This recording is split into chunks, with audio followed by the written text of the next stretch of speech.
আসসালামু আলাইকুম। আজ আমি নিয়ে এসেছি ভিন্ন স্বাদের টমেটো দিয়ে বেগুন ভর্তার রেসিপি। আশা করি এই রেসিপিটা আপনাদের প্রত্যেকের ভালো লাগবে। ফার্স্টে আমি এই বেগুনটি একটু মোটা মোটা করে কেটে নিচ্ছি। আপনারা চাইলে চিকন একটা করে নিতে পারেন, কোনো সমস্যা নেই।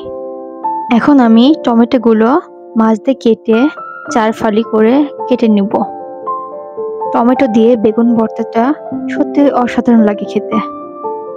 আমি টমেটোর উপরের অংশগুলো একটু একটু করে কেটে ফেলে দিচ্ছি। প্রতিটি পিস একইভাবে উপরের অংশ কেটে ফেলে দিচ্ছি।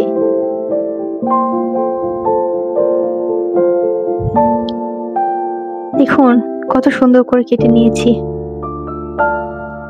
এখন আমি অন্য একটি পাত্রে বেগুন এবং টমেটোগুলো একত্রে নিয়েছি।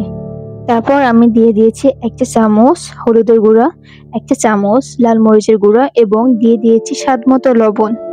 তারপর এটি আমি ভালোভাবে হাতের সাহায্যে মাখিয়ে নিব। প্রতিটি বেগুন এবং টমেটো ভালোভাবে মাখিয়ে নিতে হবে, যেন প্রতিটি বেগুন এবং টমেটোর পিসগুলোতে মশলাটা মেখে যায়।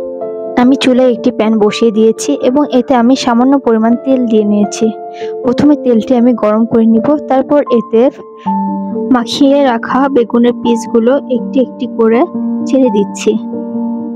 চুলার আঁচ মিডিয়াম টু লো হিটে দিতে হবে, যেন কোনোভাবে বেগুনগুলো পুড়ে না যায়।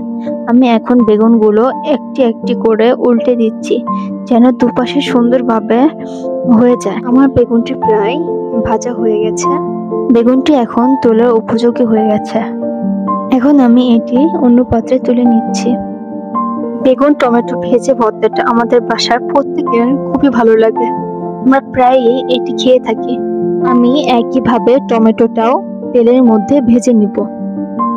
আজকে আমাদের এখানে বৃষ্টি হচ্ছে, আর এই বৃষ্টির মধ্যে খিচুড়ি দিয়ে এই টমেটো বেগুন ভেজে ভর্তার স্বাদ আসলে অন্যরকম লাগে। তবে এই ভর্তাটি গরম ভাতের সাথে খেতেও বেশ লাগে। আমার আম্মা জান এই ভর্তাগুলো খুব পছন্দ করে, মূলত আমি তার জন্য ভর্তাটি করছি। আর ভাবলাম এই ভর্তার রেসিপিটা আপনাদের সঙ্গে শেয়ার করে নেই। এই জন্যই আর কি চলে আসলাম এই রেসিপিটি নিয়ে আপনাদের মাঝে। তো আমি এখন টমেটোগুলো তুলে নিচ্ছি। টমেটোটা বেশি ভাজার প্রয়োজন হয় না, কেননা এটি খুব সহজে গলে যায়।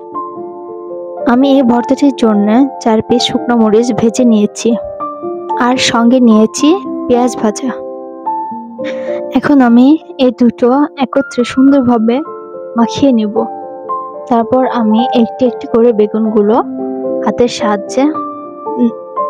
সাহায্যে মাখিয়ে নিব।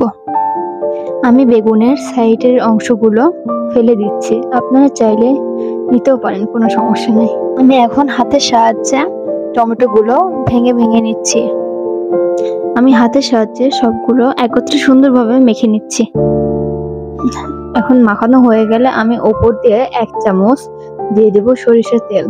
সরিষার তেলটি দিলে স্মেলটা ভালো হয়, এর জন্য দিলাম।